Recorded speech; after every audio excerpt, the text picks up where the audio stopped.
Hello, you're listening to The Economist Asks, and welcome to the third episode of our series exploring the Trump presidency a year in. This week we're asking, could a woman oust Donald Trump in 2020? Nobody respects women more than Donald Trump. That I can tell you. Hillary Clinton was widely expected to take her seat as the first female president in last year's elections, but she didn't. Hillary Clinton, commonly referred to as Crooked Hillary. Following breaking news of Hillary Clinton's leaving a 9/11 event early after feeling unwell. I've just received a call from Secretary Clinton.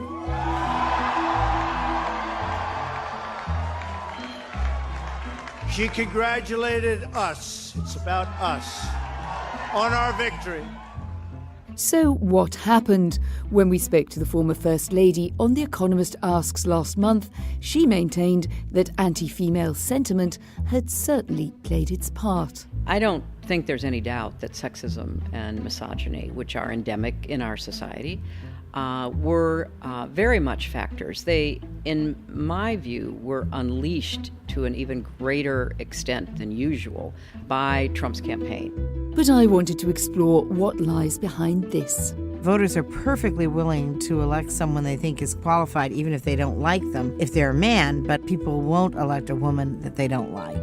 The broader question of why white women vote for conservative policy ideas that would on some level disempower them further is a very complicated one. All eyes are on the women's vote.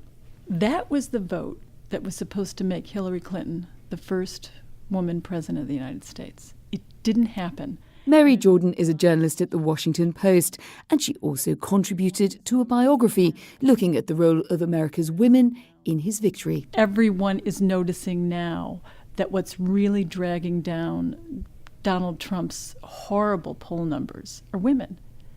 Men are actually still holding in there at 43%, a year out, still approve of him, and yet only 29% of women.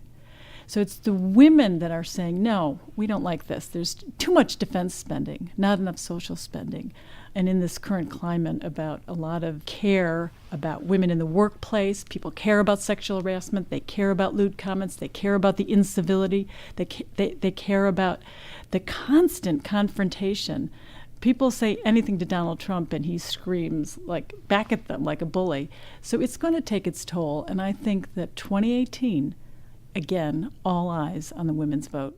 Before we get there, though, I was curious as to why women didn't push one of their own into the White House last year, shattering that most reinforced of glass ceilings.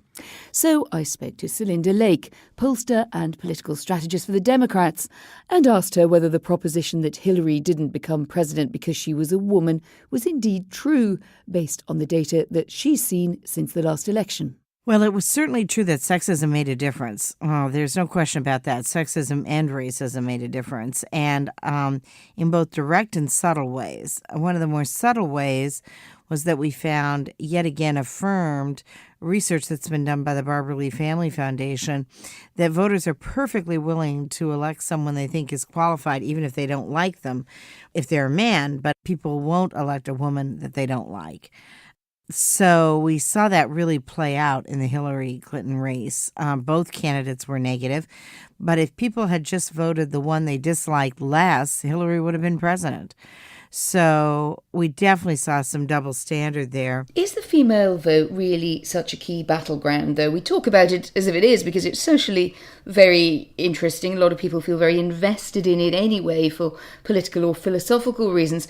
But if you're preoccupied with swing voters in industrial heartlands or ex-industrial heartlands, does it matter if you go after women, or maybe you'd be better off using that time to go after disaffected male voters? The key is to win women. For Democrats, the key is to win women by more than you lose men.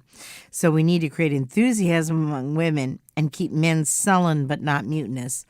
Those Virginia elections, the state elections that occurred that are a harbinger for the future, Democrats won women by 22 points. We lost men by only 2 points. That's why we had a double-digit victory. And it's invidious, but it is possible that some of these groups are voting in a way that prominent sociologist Ali Russell Hochschild has suggested that the advances of women and non-whites are seen as being at the expense of men. So when you talk about keeping men on board and winning more women, is it very obvious where you have to target your message, or are you in quite a sort of deep sociological swamp there that, for all the brilliance of strategists, they find quite hard to get right? It is very complicated. One of the things that hasn't been noticed is that many of these races were in states, Virginia and New Jersey, that were more college educated. And as we go out to the industrial heartland, as you said, we're going to face more non-college educated voters. I think the solution to the question is twofold. One, we need a broad economic plan. We need a robust economic profile for our party. We've been working on it, but we need it even more than we have it. Two, we need to be for change. And economic reform and political reform are linked. But you're right, we have to get men as well as women. We want an economy that works for everybody. We want an economy where everyone prospers. We can't be picking groups any more than the Republicans can win picking groups. But would it have a real impact, even if the Democrats did target women? As Mary Jordan explains, the female vote isn't one cast simply on matters of gender. When you really look at it, women vote party. They don't vote gender. Now, that's very different than liking the president when they're in office. And we are seeing really a rise in women critical of how this president is acting. Well, let's unpack that a bit. I mean, you could say the fact that people found it shocking that women voted for Donald Trump said more about their limited outlook than it did about Donald Trump. You put that down to women being loyal to party. Has that historically been true? And why do you think that Donald Trump didn't sort of awaken the resistance of women that perhaps many liberal women would have liked him to do? It is historic that we tend to vote party in the end. I mean, they're interested in defense spending, they're interested in abortion issues, they're interested in other things, and they don't just vote on gender. And of course, there isn't just one type of woman. Nevertheless, some historic ties are strong, particularly in certain demographics. Rebecca Traister is author of Big Girls Don't Cry, the election that changed everything for American women. White women voting for Trump was actually one of the least surprising results. White women vote Republican. They always have. They vote Republican by a lesser margin than white men vote Republican, but they vote Republican. In fact, 3% fewer of them voted for Donald Trump than voted for Mitt Romney. 56% of white women voted for Mitt Romney over Barack Obama in 2012, and 53% voted for Donald Trump over Hillary Clinton in 2016. The broader question of why white women vote for conservative candidates and conservative policy ideas that would on some level disempower them further is a very complicated one. Two more women come forward accusing producer Harvey Weinstein of rape. Now, though, society is coming to terms with the wake of Hurricane Harvey. Accusations of sexual misconduct, originally against Harvey Weinstein, but broader accusations of harassment against women, are rippling through establishments, through businesses, and through political parties across the world. So could this play into the politics around us? Oh, I think the sexual harassment is definitely playing a role. Celinda Lake. First of all, you have a number of politicians and celebrities dropping out, going by the wayside, losing, having to give up their offices. There's something really different that has happened. Secondly, I think that you will see a number of candidates run, particularly for offices like Attorney General, on strong anti-sexual harassment messages, and that we're going to have tough enforcement and new standards, that this is just unacceptable. So I think it's had a big impact. It's increased the appetite for women candidates, and it's increased turnout among women voters. I think it's a contributing factor to women being really energized, along with the healthcare issue, the way the economy is going, Trump's style and agenda. Some are critical of this positive view, however. Rebecca Traister has spoken out against the hypocrisy of male politicians as she sees it following the Weinstein revelations. One in particular got under her skin recently. A little less than a week after the story about Harvey Weinstein's serial sexual assaults was broken in the New York Times, the former Vice President Joe Biden gave a speech condemning Weinstein and calling his behavior disgusting. In it, he talked about how his father had taught him that the worst thing you could do was abuse power, and commended the women, the brave women, who were willing to speak up about the power abuses that they had suffered at the hands of Weinstein. And by many measures, this made sense because Joe Biden's contemporary reputation is built in part on the fact that he authored the Violence Against Women Act, which was transformative in the fight against violence against women in the United States. But listening to Biden offer this speech and this condemnation of Weinstein, and also the analysis of how power works, was fascinating to me because, to my mind, one of the most crucial moments in America's political history was one in which Joe Biden was presiding and actually had ultimate power. And those were the confirmation hearings of Clarence Thomas to the Supreme Court of the United States in 1991. George Bush had nominated Clarence Thomas, an extremely conservative African-American lawyer, to be a Supreme Court justice. And Joe Biden, who was then a senator from Delaware, was in charge of the Senate Judiciary Committee that was in control of those Senate hearings.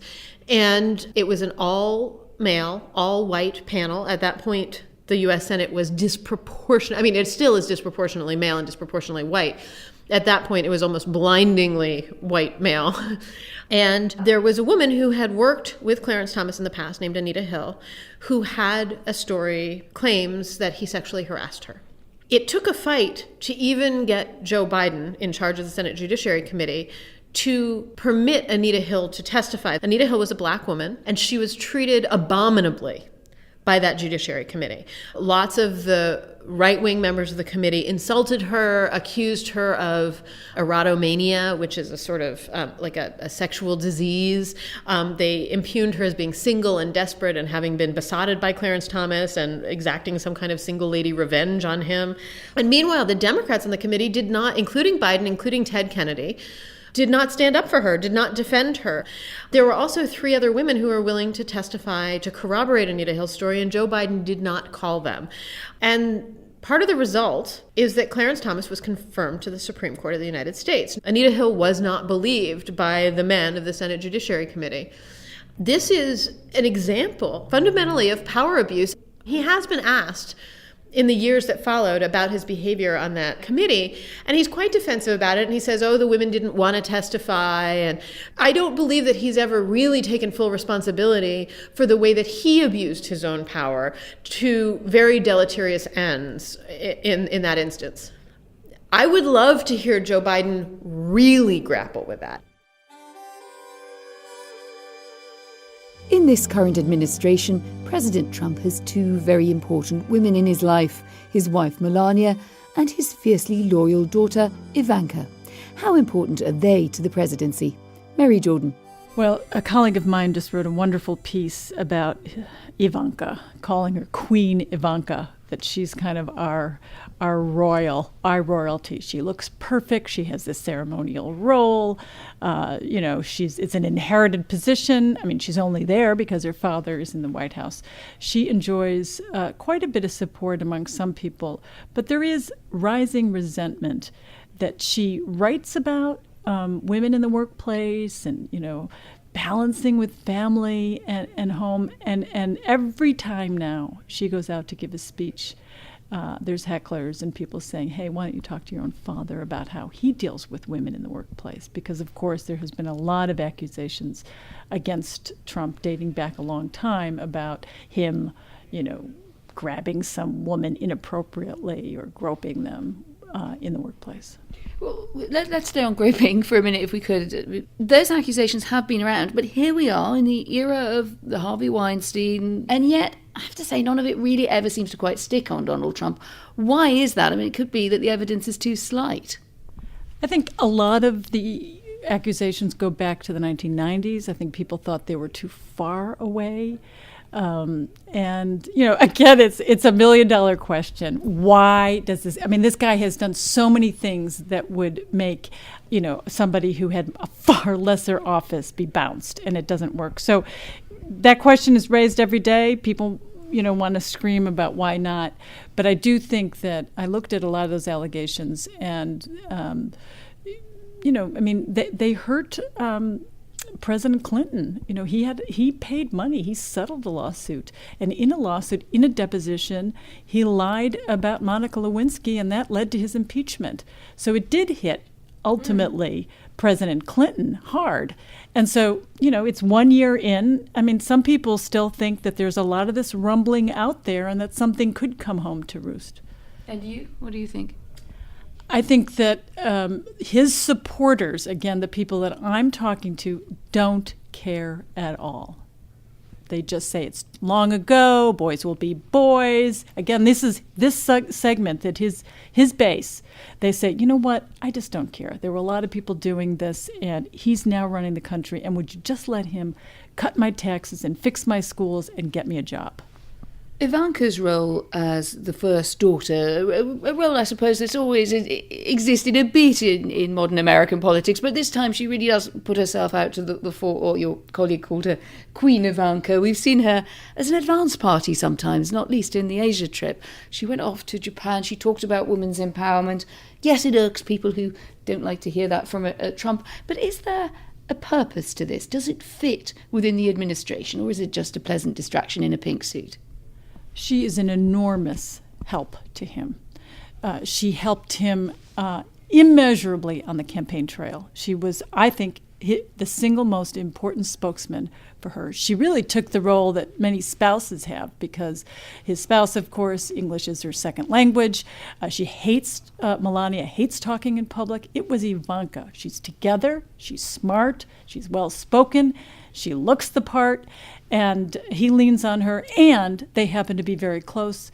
When I was in Trump Tower interviewing Donald Trump right before the election, Ivanka's husband, Jared, walked in, and I was chatting with him, and he said no matter how busy or what part of the country her father was campaigning in, they talked 3 times a day. And that is not true with the sons. They are, I think you can feel the closeness, and that hugely helped him in the polls and on campaign day. It's why he's president. So what's next? I asked Celinda Lake what she would do differently and what pollsters have learned from a pretty widespread failure to spot Donald Trump in the ascendancy last time round. We've learned 3 lessons at least, and most pollsters are really examining what we do. One is that we can't rely on just one turnout model. We need to look at a variety of turnout scenarios. 2, we need to have more different sources of information, particularly at the end of campaigns. The Hillary Clinton campaign was notorious for relying on big data and only limited polling at the end of the campaign. They didn't do a lot of social media listening. They didn't do qualitative research. They didn't debrief their field staff. And I think many of us are insisting on there being a much broader gathering of information. But we do see surges at the end. One of the reasons that Hillary Clinton lost was no question the 2 Comey letters. So we know how difficult it is to capture those last-minute surges, and we've learned not to stop polling 10 days out from the election. Indeed. I'm going to stick my neck out and say Democrats are less likely to go for a female candidate after the Hillary experience. Am I right? These last elections saw women being so successful. First women elected mayor in like half a dozen states. 2/3 of the races in Virginia won by women, including a transgender woman. Mary Jordan. Now, what is really interesting and why all eyes are on the 2018 elections is that those elections, there'll be thousands of different races from the state in Cleveland, Ohio, to the state, to the mayor's office, to Congress. So we will have a lot of test cases about the Trump presidency next time. And what's very noticeable is how many women are putting their name up and running for office. So we're going to have what they're calling really the beginning of what looks like a landslide of female candidates. And by the way, it's mostly at the local level. There is still a ceiling, unfortunately, at the higher level of offices. So with a slew of new female candidates expected to be in the running in 2020, I wanted to find out what the perfect candidate might look like. Celinda Lake again. Someone who listens, someone who is a change agent, someone who has been a community leader or made a difference on an issue, someone who has an economic plan, a mom with probably grown children. And I think the real key here is to have more than one woman. That sounds great. If only we could produce that perfect woman candidate in elections. Indeed. The Blade Runner replicant. Thank you very much, Celinda Lake. Thank you very much for having me. And thanks to all our other guests too. That's all from this series of The Economist Asks, our US specials. We will be back soon though. Do let us know your thoughts on the Trump presidency a year on. You can tweet us at Economist Radio or send them through the old-fashioned way by email to radio@economist.com. In London and Washington, this is The Economist.